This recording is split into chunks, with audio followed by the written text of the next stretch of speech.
नमस्कार साथियों, मैं रवि वर्मा आप सभी का एक बार फिर से एपेक्स करियर मेकर में स्वागत करता हूं।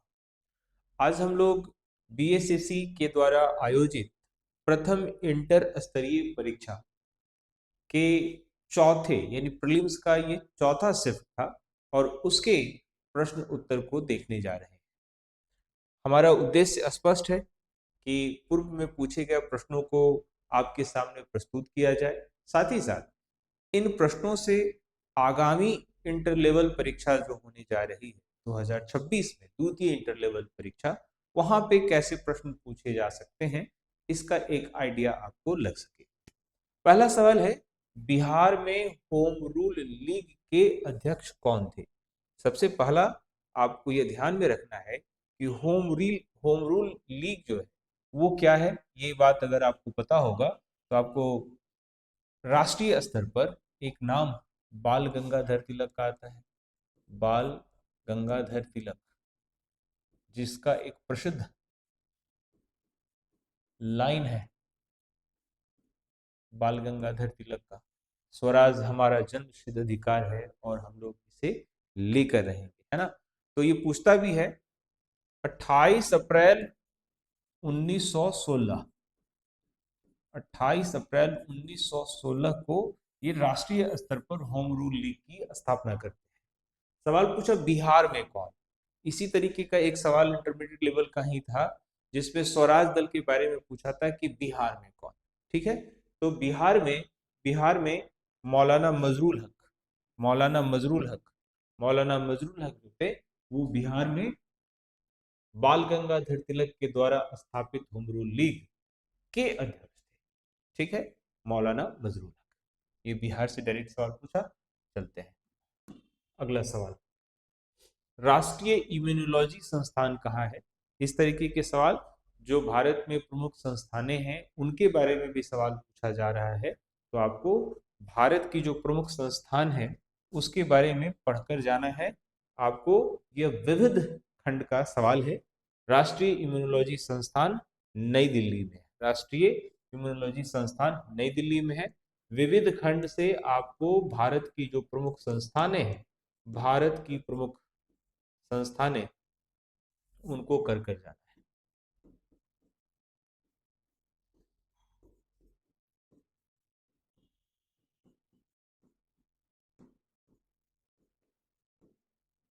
चलिए अगले प्रश्न की ओर बढ़ते हैं। तीसरा प्रश्न है, मोरक्को की राजधानी क्या है ना। क्या प्रश्न पूछा, मोरक्को की राजधानी क्या है? तो मोरक्को की राजधानी है रबात। मोरक्को बहुत वजहों से प्रसिद्ध जगह रहा है, अफ्रीकन कॉन्टिनेंट का ये हिस्सा है। आपको मैं बताऊं कि भारत में आने वाला एक बहुत प्रसिद्ध यात्री जिसकी ट्रैवलॉग यात्रा वृत्तांत भारत के बारे में बहुत कुछ बताती है, खास करके मध्यकाल के भारत के बारे में, वो मोरक्को से ही था। और उस यात्री का नाम था इब्न बतूता, और इब्न बतूता ने किताब लिखी थी रेहाला। ठीक है, तो मोरक्को, मोरक्को का ए आंसर हो जाएगा। ये तीसरे नंबर का उत्तर ए हो जाएगा। मोरक्को की राजधानी है रबात। आगे चलते हैं चौथे नंबर प्रश्न की ओर। सुपर सीरीज कोरिया ओपन महिला बैडमिंटन 2017 में किसने जीती? करेंट अफेयर्स और खास करके स्पोर्ट्स से जुड़ा हुआ ये सवाल है। उस वर्ष पीवी सिंधु ने ये पुरस्कार जीता था, ये सीरीज जीता था पीवी सिंधु। चार का ए आंसर हो जाएगा। अगला सवाल है, 12वां G20 सम्मेलन कहाँ संपन्न हुआ था? मैंने आपको बताया था कि वैश्विक स्तर पर G20 हो, ब्रिक्स हो, आसियान हो या G8 हो, G6 हो, इस तरीके की जितनी भी अंतर्राष्ट्रीय समूह हैं उनकी बैठकें, उनका रिप्रेजेंटेशन कहाँ हुआ, उनके हेडक्वार्टर, स्थापना वर्ष, ये सब पूछा जा सकता है। बहरहाल ये भी प्रश्न करंट अफेयर से जुड़ा हुआ है। और 12वां G20 सम्मेलन जो था 2017-18 में अर्जेंटीना में हुआ था। अर्जेंटीना इसका आंसर हो जाएगा। अगले प्रश्न की ओर चलते हैं। बिहार के किस नृत्य को गुजरात की गरबा के रूप में जाना जाता है? आपको पता ही होगा कि गुजरात में गरबा जो कहा जा सकता है कि दुर्गा पूजा के आसपास खेला जाता है, डांडिया रहता है, गरबा रहता है। तो ये बिहार में इस तरीके का जो नृत्य है वो जुमारी कहलाता है ना। कहीं कहीं इसको झूमर भी कहते हैं। इसको क्या कहते हैं? झूमर कहते हैं। इसमें विवाहित महिलाएं भाग लेती हैं, है ना। इसको कृषि से जोड़कर देखा जा सकता है। इससे कृषि से जोड़कर देखा जा सकता है। कृषि का फसल जिस समय पक जाता है, तैयार होता है ना। और ये नृत्य जहां पर होता है उसको अखाड़ा भी बोलते हैं। तो ये यहाँ के लोक नृत्य है, आपको इसे जानना चाहिए। अगले प्रश्न की ओर बढ़ते हैं। वर्ष 2015-16 में भारत में चना का सबसे बड़ा उत्पादक राज्य कौन है? तो कृषि से सवाल पूछा, प्राइमरी सेक्टर ऑफ इंडिया, प्राथमिक क्षेत्र से ये सवाल पूछा, है ना। तो आपको ये हिंट्स दिया जा रहा है कि भारत में जो प्राथमिक क्षेत्र है, द्वितीय क्षेत्र है और तृतीय क्षेत्र है, उसमें जो बहुत बेहतर काम कर रहा है। चना के उत्पादन को लेकर मध्य प्रदेश का नाम दिया जाता है। मध्य प्रदेश में सोयाबीन का भी उत्पादन होता है। तो भारत के जो प्रमुख उत्पादक राज्य हैं फसलों के, उन्हें हमें जानना चाहिए। जो गेहूं का, चावल का, ये पूछा जा चुका है, दलहन भी पूछा, है ना। इस तरीके से चलते हैं, आगे चलते हैं अगले प्रश्न की ओर। स्थानीय पवन बान बहती है। स्थानीय पवन बान बहती है, ये सवाल पूछा है। बान नहीं है, ये मतलब बुरान है। बुरान, यहाँ पे टाइपिंग एरर है। बुरान शब्द है, बुरान। बुरान मूलतः ठंडी हवा है। बुरान जो है वो ठंडी हवा है, जो ग्लेशियर्स नॉर्दर्न से आता है और ईरान में ये बहता है। तो विश्व में अलग अलग हवाएं हैं, उसको थोड़ा समझ लेते हैं।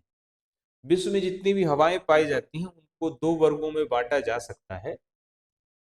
पहला पहला जो हवा है स्थानीय में, उसे गर्म हवा माना गया, और दूसरा जो ठंडी हवा है।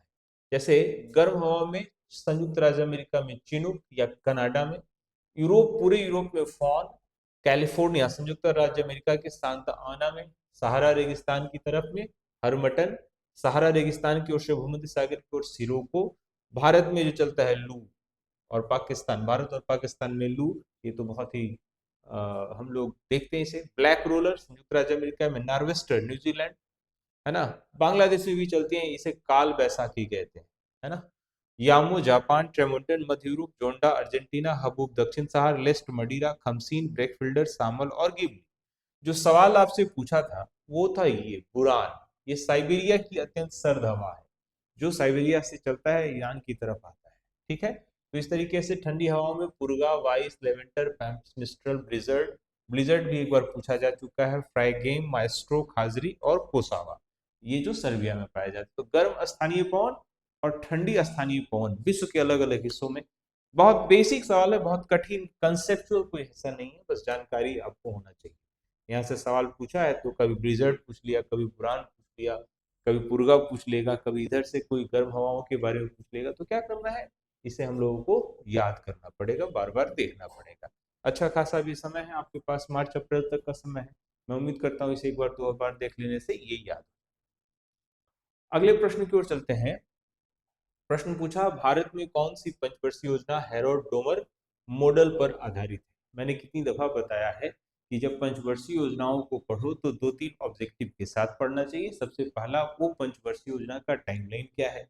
दूसरा, उसे किसने दिया है, जैसे इस योजना का मॉडल किसने दिया है, तो हैरोल्ड डोमर मॉडल हो गया, है ना। फिर तीसरा, कि उसका लक्ष्य क्या था। चौथा, सफल था विफल था, राइट। तो हैरोल्ड डोमर मॉडल जो है ना, वो फर्स्ट 5 ईयर प्लान ही है, प्रथम पंचवर्षीय योजना ही है ना। और इसका इसका फोकस क्षेत्र क्या था, कृषि था। 51 से 56, 1951 से 56 के बीच में ये लाया गया था। ठीक, चलते हैं अगले प्रश्न की ओर। इंडिया ऑफ माई ड्रीम्स किताब किसके द्वारा लिखी गई थी? एक बड़ा ही यूनिक बात है कि इंडिया ऑफ माई ड्रीम्स जो है वो महात्मा गांधी की थोड़ी कम चर्चित पुस्तक है ना। लेकिन गांधी के द्वारा लिखी गई पुस्तकों में इसका भी बहुत महत्वपूर्ण स्थान है। तो कुछ जो महत्वपूर्ण बुक है उसे तो जानना ही चाहिए, है ना। तो मैं आपको यहाँ पर हिंट दूं कि गांधी, नेहरू, टैगोर, जयप्रकाश नारायण, डॉक्टर राजेंद्र प्रसाद, इन लोगों के द्वारा जो बुक्स हैं उनको जरूर ध्यान दे लें। इंडिया ऑफ माई ड्रीम्स ये महात्मा गांधी की है। पिछले सेट में जवाहरलाल नेहरू की 2 किताब में से एक ग्लिम्स ऑफ वर्ल्ड हिस्ट्री पूछ दिया था। इनकी किताब और है डिस्कवरी ऑफ इंडिया, है ना। जयप्रकाश नारायण जो सर्वोदय के लिए जाने जाते हैं, है ना। और एपीजे अब्दुल कलाम अभी हाल फिलहाल तक थे इंडिया। इनकी आत्मकथा जो है अग्नि की उड़ान, विंग्स ऑफ फायर है ना। इंडिया 2020 भी इन्होंने लिखा था। तो विकल्प में जो नाम दिए मैंने उसको तो तत्काल बताया। अगला प्रश्न है, मान बुकर पुरस्कार 2017 किसने जीता था? तो साहित्य के क्षेत्र में दिया जाने वाला ये सबसे बेहतर पुरस्कारों में से एक है अंतरराष्ट्रीय स्तर पर, और जॉर्ज सॉन्डर्स को इस साल मिला था 2017 में। यहाँ से हमको क्या हिंट्स लेना चाहिए कि 2026 की परीक्षा में हम जा रहे हैं, तो 2026 25 अगर 2026 में जाने से पहले मिल जाए तो 2026 या 2025 का जो बुकर पुरस्कार है उसके विजेता कौन है, नोबेल कौन, ऑस्कर कौन, ये जो महत्वपूर्ण पुरस्कार है जो अंतरराष्ट्रीय स्तर पर मिलता है उसे हम लोग को जानना चाहिए। अगला है व्यास सम्मान 2017। ये भी साहित्य से जुड़ा हुआ सम्मान है। ये भारत सरकार के द्वारा दिया जाता है। आपको मैं बताऊं, ज्ञानपीठ पुरस्कार के बाद व्यास सम्मान सबसे सम्माननीय सम्मान माना जाता है। 2017 में ये ममता कालिया को मिला था। 2017 में ममता कालिया को व्यास सम्मान दिया गया था। अगला प्रश्न है, Great Bear Lake, Great Bear Lake कहाँ स्थित है? तो मैं आपको बताऊं कि ग्रेट बेयर लेक यानी कि ये एक झील है और ये कनाडा में पाया जाता है और ये दुनिया की 8वीं सबसे बड़ी झील है। दुनिया की 8वीं सबसे बड़ी झील है ना। तो ये कुछ कुछ महत्वपूर्ण बातें हैं। दुनिया की जो प्रमुख बातें हैं उन उससे ये लिया गया है, विविध सेक्शन का ये सवाल है। अगले प्रश्न की ओर चलते हैं। अगला प्रश्न है, अंडर 17 फीफा विश्व कप 2017 उस साल ये आयोजित किया गया था और उसका विजेता इंग्लैंड था। तो फीफा, आईसीसी, ये या हॉकी को लेकर जो वैश्विक स्तर की ये बहुत संस्थानें हैं, इनको ध्यान में रखना है। उनके द्वारा आयोजित यदि कोई टूर्नामेंट है उसकी विजेता को जानना है। अंडर 17 फीफा विश्व कप 2017 इंग्लैंड ने जीता था। हर घर बिजली योजना का शुभारंभ बिहार सरकार ने कब किया था? तो मैं आपको बता दूं कि बिहार सरकार ने एक कार्यक्रम शुरू किया जिसको जिसको कहा गया 7 निश्चय, जिसमें जिसमें ये कहा गया था कि बिजली जो है वो सबों को मिलेगी, है ना। तो नवंबर 2016 तक, नवंबर 2016 को हर घर बिजली योजना शुरू किया गया। 7 निश्चय में एक दो योजनाएं और बहुत प्रमुख थी, हर घर जल नल योजना, है ना। तो और भी चीजें हैं 7 निश्चय। तो आपको मैं बताऊं कि ये 7 निश्चय का पहला चरण था। अभी यानी 2025 में जब मैं बात कर रहा हूं तो 2025 में एक बार फिर से नीतीश कुमार मुख्यमंत्री चुने गए हैं, रिकॉर्ड टाइम में चुने गए हैं। और इस वजह से इन्होंने जो पहले 7 निश्चय पार्ट 1 पार्ट 2 किया, अब की पारी 7 निश्चय का तीसरा खंड शुरू किया गया है जिसमें प्रत्येक घर एक नौकरी देने की बात कही जा रही है। ठीक है। तो हर घर बिजली योजना का शुभारंभ बिहार सरकार ने कब किया था? नवंबर 2016 में, और ये 7 निश्चय का हिस्सा था। इस साल का गेस है कि आप हिंट से यहाँ पर ले लो कि इस साल भी 7 निश्चय से सवाल आएगा और 7 निश्चय तीसरा प्रकरण शुरू हुआ है। ठीक है, आगे बढ़ते हैं। अगला सवाल है, inheritance of loss. Inheritance of loss जो है वो किरण देसाई की पुस्तक है। Inheritance of loss Kiran Desai की पुस्तक है और इसे भी बुकर पुरस्कार मिल चुका है। भारतीय संविधान का कौन सा लेख धार्मिक मामलों के प्रबंधनों में संबंधित है? आप लेख कह लीजिए, यहाँ पर लेख शब्द इस्तेमाल लिखा है या अनुच्छेद शब्द लिखिए, अनुच्छेद 26 इस पे फोकस्ड। अगला प्रश्न, एकीकृत ऊर्जा विकास योजना, एकीकृत ऊर्जा विकास योजना का जो मुख्य उद्देश्य है वो यहाँ पर थोड़ा सा एरर है। 24x7 यानी 24 घंटा, दिन के 24 घंटा और सप्ताह के 7 दिन पावर सप्लाई मिल सके, तो ये ए नंबर विकल्प हो जाएगा। भाषा में थोड़ा सा सुधार की आवश्यकता है। सभी के लिए 24/7 पावर सुनिश्चित करना। ठीक है, 24/7 ये आंसर। चलते हैं अगले प्रश्न की ओर। बिहार में मुखिया अपना त्याग पत्र किसे देगा? एक बार फिर से इस सवाल ने हमें हिंट्स दिया कि 2006 का पंचायती राज अधिनियम 2006 का पंचायती राज अधिनियम हमें क्या कर लेना चाहिए, याद कर लेना चाहिए, समझ लेना चाहिए। यहाँ से कोई भी सवाल पूछ सकता है। बहरहाल जो ये सवाल पूछा है तो मैं आपको बता दूं कि जिला पंचायती राज अधिकारी होता है, उसे अगर मुखिया चाहे तो त्यागपत्र दे सकता है 7 दिनों के भीतर। अगर ये अपना त्यागपत्र वापस ले लेता है तो ठीक है, नहीं तो त्यागपत्र देने के 7 दिन के बाद ऑटोमेटिक मान लिया जाएगा कि आपका त्यागपत्र स्वीकार कर लिया गया। चलते हैं अगले प्रश्न की ओर। वर्ष 2017-18 में वैश्विक प्रतिस्पर्धा सूचकांक में भारत का स्थान क्या था? तो ये वर्ल्ड कॉम्पिटिटिव इंडेक्स इसे बोलते हैं, उस वर्ष 40वां था। 2025 में क्या होगा, ये आपके लिए हिंट्स है। वैश्विक जितनी भी रैंकिंग है, वर्ल्ड रैंकिंग, उसमें कर कर जाना है। रैंकिंग से एक सवाल जो था वो पिछले सेट में भी देखने को मिला था। पुस्तक द व्हाइट टाइगर के लेखक कौन है? पुस्तक द व्हाइट टाइगर के लेखक अरविंद अडिग है। इन्हें मात्र 34 वर्ष की उम्र में इस पुस्तक के लिए उन्हें बुकर पुरस्कार मिला था। अगला है, बिहार में जल मंदिर कहाँ स्थित है? बिहार के जो प्रमुख स्थान है, धार्मिक स्थान, पिछले ही सेट में मैं ठीक ठाक याद कर पा रहा हूँ कि मैंने चर्चा किया था। तो जल मंदिर जो है वो पावापुरी में है। जैन धर्म से इसका संबंध है, महावीर स्वामी का निर्वाण स्थान है ये। तो ये ए नंबर इसका आंसर हो। अगला है, भारतीय वन्य जीव संस्थान। भारतीय वन्य जीव संस्थान देहरादून में, भारत की प्रमुख संस्थानों के बारे में पूछा जा रहा है, तो भारतीय वन्य जीव संस्थान देहरादून में। ठीक है। अगला, निम्न में से कौन सी भारत में मान्यता प्राप्त राष्ट्रीय पार्टी नहीं है? दिसंबर 2018 का ये मामला है।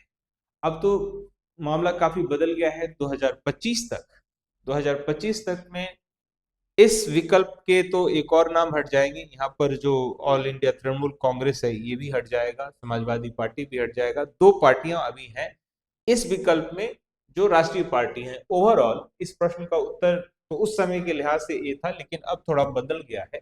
ओवरऑल अगर मैं आपको बता दूं तो भारत में अभी 6 ऐसी पार्टियां हैं जो राष्ट्रीय पार्टी है। राष्ट्रीय पार्टी में सबसे पहला जो है वो आम आदमी पार्टी यहाँ पर दिखाई दे रहा है ना, जिसे 2023 में राष्ट्रीय पार्टी का दर्जा मिला था। ऐसा इसीलिए क्योंकि गुजरात में, दिल्ली में, पंजाब में, गोवा में, इन जगहों पर वो चुनाव लड़ा, अच्छा खासा वोट उसने अटेन भी किया। पंजाब में तो सरकार भी बनाया, दिल्ली में ये 2 टर्म सरकार बन चुका है, और कुछ इलेक्शंस जो हैं वो कुछ जो रिजल्ट हैं वो अच्छे रिजल्ट गुजरात में भी इन्होंने प्राप्त किए थे, मतलब वोट परसेंटेज के लिहाज से आप कह सकते हैं। दूसरा है नेशनल पीपल्स पार्टी। ये बड़ा यूनिक है। नेशनल पीपल्स पार्टी किन मामलों में यूनिक है? सबसे पहला तो यूनिक इसलिए है क्योंकि ये मात्र ऐसी पार्टी है, एकमात्र ऐसी पार्टी है जो नॉर्थ ईस्ट से, यानी पूर्वोत्तर भारत से आती है ना। पूर्वोत्तर भारत से पीएन संगमा के द्वारा यह स्थापित थी, है ना। पूर्वोत्तर भारत से आती है, मात्र ये पहली पार्टी है ना। बीजेपी तो आपको पता होगा पूरे भारत में है, अभी तो शासक है, सत्ता में भी है, कांग्रेस के बारे में पता होगा। और अगला बीएसपी। बीएसपी, हालांकि मैं आपको बताऊं कि ये कभी भी अपने राष्ट्रीय पार्टी का दर्जा खो सकता है, लेकिन इसका जो फैलाव है वो पैन इंडिया हो गया है। जैसे महाराष्ट्र में भी कोई चुनाव जीत जाता है, एक दो बिहार बिहार के इलेक्शन में भी एक सीट बसपा ने जीत लिया था, है ना। हालांकि ये पार्टी मूलतः उत्तर प्रदेश की थी, और संयोग से वहां से ना ये राज्यसभा का चुनाव जीती, ना लोकसभा का, ना विधानसभा का, कोई चुनाव नहीं जीता है ना। तो ये एक लाल घेरे में है, आज ना कल इसकी इसकी जो राष्ट्रीयता, राष्ट्रीय पार्टी का दर्जा है वो छिन सकता है, लेकिन अभी तत्काल तो है। एक है communist party of India, right. तो कुल मिलाकर ये सभी पार्टियां जो है वो 6 पार्टियां हैं जो भारत में राष्ट्रीय पार्टी का दर्जा प्राप्त है, जिसमें सबसे नवीनतम जो मिला है, सबसे नवीनतम जो मिला है वो आम आदमी पार्टी को 2023 में। AIC, all India Trinamool, AITC, all India Trinamool Congress को भी इसमें राष्ट्रीय पार्टी का दर्जा मिला था, लेकिन उस समय उसके 34 मेंबर ऑफ पार्लियामेंट, अगले चुनाव में वो हार गए, तो उनसे धीरे धीरे उनका दर्जा हटा लिया। चलिए अगला प्रश्न है, पुस्तक आइन ए सिकंदरी के लेखक कौन है? तो आइन ए सिकंदरी के लेखक जो है वो अमीर खुसरो है। ठीक है, आगे बढ़ते हैं। जिस प्रकार अरावली, एक और, यहां तो मैं बता दूं पहले इस प्रश्न को पढ़कर, जिस प्रकार अरावली अवशिष्ट पर्वत से संबंधित है, शिवालिक संबंधित है वलित पर्वत से।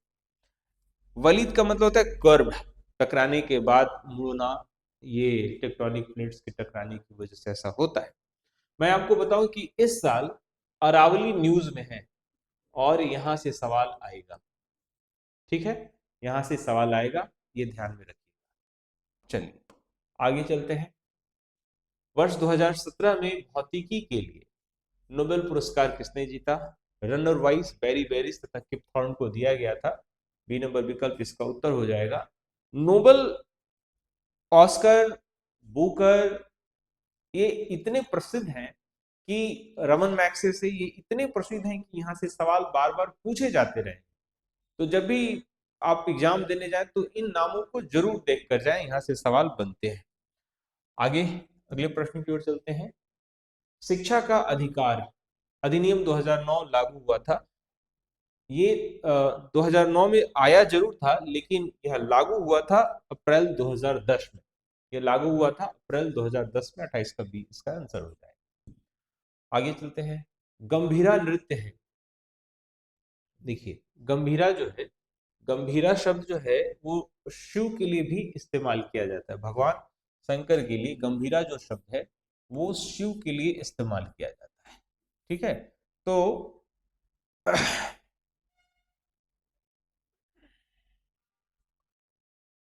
पश्चिम बंगाल में गंभीरा नृत्य किया जाता है और ये एक धार्मिक नृत्य माना जा सकता है। चलते हैं अगले प्रश्न की ओर। किस राज्य में जेमू ग्लेशियर है? तो जेमू ग्लेशियर जो है वो सिक्किम में है, काराकोरम रेंज पर है ना, और ये सिक्किम में है। चलते हैं अगले प्रश्न की ओर। ब्लॉक पर्वत का उदाहरण कौन सा है? ठीक है, ब्लॉक पर्वत का उदाहरण कौन सा है? तो ब्लॉक पर्वत का उदाहरण जो है ब्लैक फॉरेस्ट है, ज्योग्राफी से जुड़ा हुआ है। अब ब्लॉक पर्वत क्या होता है इसको लेकर मैं कभी स्पेशल आपको, चलिए। राष्ट्रीय हरित प्राधिकरण 2010 में बनाया गया था। राष्ट्रीय हरित प्राधिकरण 2010 में। महिला एकल विंबलडन चैंपियनशिप 2017, महिला, तो इसका उत्तर हो जाएगा गार्बिन मुगुरुजा। गार्बिन मुगुरुजा जो उस वर्ष का था। मैंने आपको कभी बताया होगा कि आ, कुछ इंपॉर्टेंट टूर्नामेंट होते हैं, जैसे यूएस, फ्रेंच, ऑस्ट्रेलियन ओपन और विंबलडन। विंबलडन इसमें सबसे मतलब पुराना है और सबसे पॉपुलर भी ऐसा माना जा सकता है। और हमें क्या करना है कि इन चारों टूर्नामेंट का जो टेनिस से संबंधित है, इस चारों टूर्नामेंट के मेल विनर, फीमेल विनर और साथ ही साथ जो मिक्स्ड है, मिक्स्ड यानी कि पुरुष और महिला, इस खेल का एक नियम होता है कि महिला और पुरुष दोनों मिलकर खेलते हैं, तो मिक्स्ड डबल को भी हमें जानना चाहिए, ठीक है। चलते हैं। बलवंत राय मेहता समिति का गठन कब हुआ था? इंपॉर्टेंट है। बलवंत राय मेहता समिति का गठन जनवरी 1957 में हुआ था। और इसके लिए क्या था? बलवंत राय मेहता समिति पंचायती राज पंचायती राज के स्टेबलाइजमेंट के लिए ये जाना जाता है ना। चलते हैं अगले प्रश्न की ओर चलते हैं। बलवंत राय मेहता, कंफ्यूज नहीं होइए, ये नंबर में जनवरी 1957 में ये हुआ था, ठीक है। चलते हैं अगले प्रश्न की ओर। भारत में कोयला का सबसे बड़ा उत्पादक राज्य कौन है? भारत में कोयला का सबसे बड़ा उत्पादक राज्य पाया जाता है वो नहीं, उत्पादक राज्य। तो 2017-18 में यह जो था वो छत्तीसगढ़ था और वर्तमान में भी लगभग यही है, लेकिन फिर भी नवीनतम डाटा को देखकर जाना चाहिए। अगला प्रश्न है, कौन सा द्वीप मूल रूप से प्रवाल द्वीप है? प्रवाल मतलब कोरल रीफ बोलते हैं, इसको बोलते हैं कोरल रीफ। अगर आप हिंदी में जाने तो मूंगा पत्थर जहां पाया जाता है, भारत में ऐसा लक्षद्वीप को बोलते हैं, है ना। भारत में ऐसा लक्षद्वीप को बोलते हैं। और ऐसे ऐसे बोरा बोरा द्वीप जो है, बोरा बोरा द्वीप, यहाँ पे जो यहाँ पे सबसे अंतिम विकल्प दिखाई दे रहा है, वहां पर वैश्विक रूप से ये द्वीप पाया जाता है। चलते हैं, अगला है महलों का शहर किस शहर को कहा जाता है? तो भारत में जितने भी शहर हैं कुछ उनके उपनाम, जैसे गुलाबी शहर जयपुर, महलों का शहर कलकत्ता, है ना, है ना, मुंबई को सात द्वीपों का शहर, बेंगलुरु को गार्डन सिटी, बगीचों का शहर, इस तरीके से उपनाम है, आपको करके जाना चाहिए। तो महलों का शहर जो है वो कोलकाता को कहा जाता है। अगला प्रश्न है, मिजोरम एक राज्य के रूप में अस्तित्व में कब आया? तो देखिए, ये सवाल आपको हिंट्स दे रहा है, ए नंबर इसका उत्तर हो जाएगा कि भारत की जो बनावट है आजादी के बाद निरंतर चलती रही, हमें करना क्या है कि वो सभी क्रम जान लेने चाहिए। तो मैंने सोचा कि इसको लेकर एक स्पेशल थोड़ा सा देख लिया जाए। तो यहाँ पर देखिएगा कि शुरुआती चरण भारत जो बना है अब तक, उसे 5 चरण में देखा जा सकता है। इसमें पहला है शुरुआती चरण, जिसमें 1947 से 50 तक माना जाए। उस समय भारत में 500 से ज्यादा देसी रियासतें थी, है ना, और सबों को हम लोगों ने क्या किया था, ABCD में बांट दिया गया था। फिर भाषाई आधार पर आंध्र प्रदेश सबसे पहला अलग राज्य हुआ, तमिल स्पोकन के लिए आंध्र प्रदेश भी आगे जाके डिवाइड हुआ। तीसरा है राज्य पुनर्गठन आयोग 1956 बनाया गया, जिससे 14 राज्य और 6 केंद्र शासित प्रदेश मिले। 14 राज्यों में आंध्र प्रदेश, असम, बिहार, बॉम्बे, उस समय बॉम्बे कहलाता था, महाराष्ट्र नहीं। आंध्र प्रदेश, असम, बिहार, बॉम्बे, जम्मू और कश्मीर, केरल, मध्य प्रदेश, मद्रास कहलाता था, मद्रास अलग, मैसूर अलग, उड़ीसा, पंजाब, राजस्थान, उत्तर प्रदेश और पश्चिम बंगाल था। ठीक है, फिर इसके बाद से ये अलग हुआ। 1960 से बॉम्बे दो भागों में बट गया, महाराष्ट्र और गुजरात में। 1963 में असम से अलग होकर नागालैंड बना। 66 में पंजाब पंजाबी भाषा के लिए, हरियाणा हिंदी भाषा के लिए। हिमाचल प्रदेश पहले यूटी था, पूर्ण राज्य 1971 में मिला। 1972 में मणिपुर, त्रिपुरा, मेघालय। सिक्किम 22वां राज्य बना 1975 में, और ये एक दूसरा देश था जो यहाँ पर संविधान संशोधन से बना। ठीक है, मिजोरम, अरुणाचल प्रदेश और गोवा 1987 में, जो अभी का सवाल पूछा था वो मिजोरम का पूछा था। फिर 2000 के बाद 3 राज्य बने थे, उसमें छत्तीसगढ़, उत्तराखंड और झारखंड। झारखंड 15 नवंबर बिरसा मुंडा की जयंती पर अलग हुआ। ठीक है, उसके बाद 2014 में आंध्र प्रदेश से तेलंगाना अलग हुआ, और फिर 2019 में जम्मू कश्मीर को यूनियन टेरिटोरी का दर्जा दे दिया गया, और उसे दो हिस्सों में बांटा गया, केंद्र शासित प्रदेश जम्मू कश्मीर और लद्दाख। इस प्रकार से 2025 में 28 राज्य और 8 केंद्र शासित प्रदेश।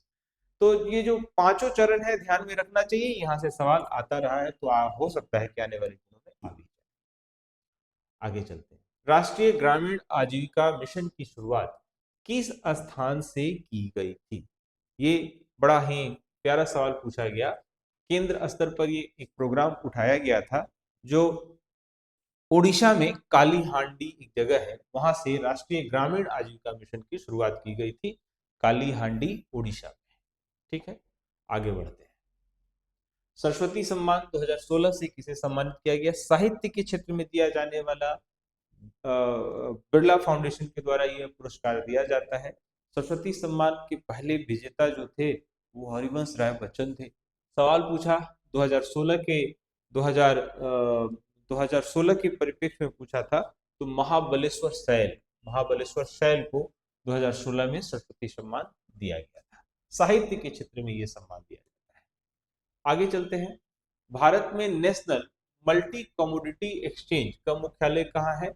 नेशनल मल्टी एक्सचेंज ये जो है वो अहमदाबाद में, national multi commodity exchange Ahmedabad. अगला सवाल है, कुतुब मीनार का निर्माण कार्य किसके द्वारा पूरा किया गया था? तो आपको मैं बता दूं कि इल्तुतमिश इसमें दूसरी दफा काम कर रहे थे। सबसे पहले कुतुबुद्दीन ऐबक के द्वारा शुरू किया गया था, कुतुबुद्दीन ऐबक के द्वारा शुरू किया गया था, और इल्तुतमिश ने इसे पूरा करवाया था। जो सवाल पूछा किसके द्वारा पूरा किया गया था, तो इल्तुतमिश। आपको मैं बताऊं कि गुलाम वंश के प्रथम शासक ऐबक वंश, कुतुबुद्दीन ऐबक और उसी के बेटे इल्तुतमिश ने इसे पूरा किया। अगला है, बिहार में पंचायत समिति का निर्वाचित सदस्य अपना त्याग पत्र किसको देता है? तो पंचायत समिति तो खंड विकास अधिकारी को दे सकता है। ठीक है, आगे चलते हैं। कौन सी धारा गर्म प्रकृति की मानी जाती है? रेनल, विश्व की अलग अलग धाराएं होती हैं। अंतरराज्यीय परिषद, अनुच्छेद 263 है भारतीय संविधान के अनुच्छेद 63 में अंतरराज्यीय परिषद का संबंध। अगला है बिहार में सेवा का अधिकार कब प्राप्त हुआ? बिहार में सेवा का अधिकार कब प्राप्त हुआ? तो 15 अगस्त 2011, 15 अगस्त 2011 को ये हुआ था। आगे चलते हैं। लाल किला का निर्माण शाहजहां के समय में हुआ था। बहुत ही फेमस है लाल किला, या फिर उसके अंदर जामा मस्जिद, या फिर ताजमहल, ये सारी जो बातें हैं वो शाहजहां के समय में थी। मुगल काल में जो निर्माण कार्य था वो बड़ा तेजी से हो रहा था। अगला, किस गवर्नर जनरल ने doctrine of lapse, doctrine of lapse, थोड़ा टाइपिंग एरर है, डॉक्ट्रिन ऑफ लैप्स इसे कहते हैं, डॉक्ट्रिन ऑफ लैप्स, या इसे हड़प नीति भी कहते हैं, हड़प नीति, या फिर इसे व्यपगत का सिद्धांत भी कहते हैं, व्यपगत का सिद्धांत। और ये शुरू हुआ था डलहौजी के समय, ये डलहौजी के समय में हुआ था। सी नंबर इसका विकल्प हो जाएगा। इसके अंतर्गत ये था कि जो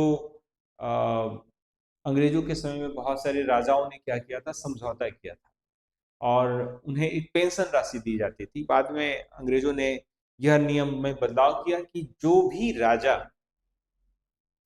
का पुत्र जो जो बायोलॉजिकली जन्म लेगा, गोद लिया हुआ नहीं, उसे ही उस राजा के मरने के बाद वो राशि दी जाएगी, अन्यथा उस पूरे राज्य को ब्रिटिश एम्पायर में मिला लिया जाएगा, है ना। सतारा, झांसी, तमाम जो इस तरीके के राज्य थे वो डॉक्ट्रिन ऑफ लैप्स के तहत ही अंग्रेजों ने हड़प लिया था। चलिए आगे चलते हैं। एशिया पुरुष हॉकी कप 2017, एशिया पुरुष हॉकी कप 2017 जो है वो भारत ने जीता था 2017 में। ठीक है, आगे चलते हैं। भारत में रजत क्रांति, सिल्वर रिवॉल्यूशन किस क्षेत्र से है? तो अंडे उत्पादन से है। इससे सवाल लगातार पूछा जाता रहा, तो मैं चाहता हूं कि इससे संबंधित बात जान लें। हरित क्रांति गेहूं चावल जितने भी खाद्य उत्पादन है उसके लिए, श्वेत क्रांति दूध उत्पादन के लिए, पीली क्रांति तिलहन उत्पादन के लिए जैसे सरसों सूरजमुखी, गुलाबी क्रांति झींगा मछली और प्याज के लिए, लाल क्रांति मांस एवं टमाटर के लिए, इंद्रधनुषी क्रांति कृषि के सभी क्षेत्र के लिए, धूसर स्लेटी क्रांति उर्वरक के लिए, गोल्ड क्रांति आलू उत्पादन के लिए, सुनहरी क्रांति फल और शहद के लिए, रजत क्रांति अंडा या पोल्ट्री फार्मा के लिए, नीली क्रांति मछली उत्पादन के लिए। तो ये सभी कृषि क्रांतियां हैं, इनमें से एक आ ही रहा है तो ध्यान में रखकर जाना।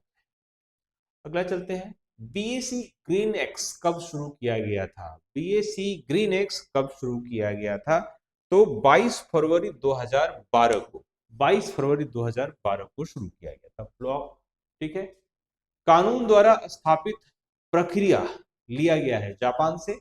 भारत के संविधान को बनाने में आंतरिक स्रोत और बाह्य स्रोत में जापान में कानून द्वारा प्रक्रिया, या फिर आप कह सकते हैं कि अन्य जगहों से, जैसे आयरलैंड से डीपीएसपी लिया गया, है ना, राष्ट्रपति के कुछ काम लिए गए, यूएस से भी कुछ लिया गया।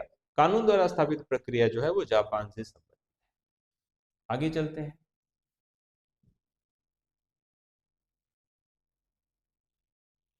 अगला प्रश्न है, चंद्रमा से पृथ्वी की औसत दूरी क्या है? तो 3,84,365 किलोमीटर।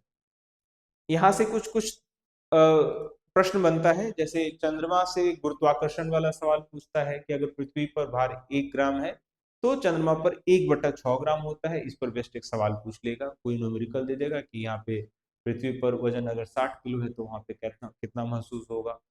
सूर्य का प्रकाश पृथ्वी पर आने में कितना समय लगता है, चंद्रमा का प्रकाश चंद्रमा तक प्रकाश पहुंचने में। तो इस तरीके का सवाल जो है वो लेता रहा है आयोग। अगला है, बिहार की कौन सी महिला Indian national army Azad Hind फौज की शामिल हुई थी? तो वो थी आशा सहाय, आशा सहाय। ठीक है, अगला है, इंद्रावती टाइगर प्रोजेक्ट छत्तीसगढ़ में है। इंद्रावती टाइगर रिजर्व कहाँ है? छत्तीसगढ़ में। 55 प्रश्न ही पूछे गए थे। इंटरमीडिएट लेवल का पीटी का ये सवाल था, बीएससीसी के द्वारा आयोजित ये परीक्षा थी। चौथा ये पीटी का ही था प्रश्न, और इसमें जीए से संबंधित 55 सवाल थे, जिसमें मैं अधिकतर मानता हूं 40 के आसपास तो ऑनलाइनर थे। बनाने में बहुत ज्यादा समय नहीं लगेगा। हिंट्स जरूर पता चला कि हमको कौन कौन सा सेक्शन कर कर जाना चाहिए। वीडियो में अंत तक बने रहने के लिए बहुत बहुत धन्यवाद।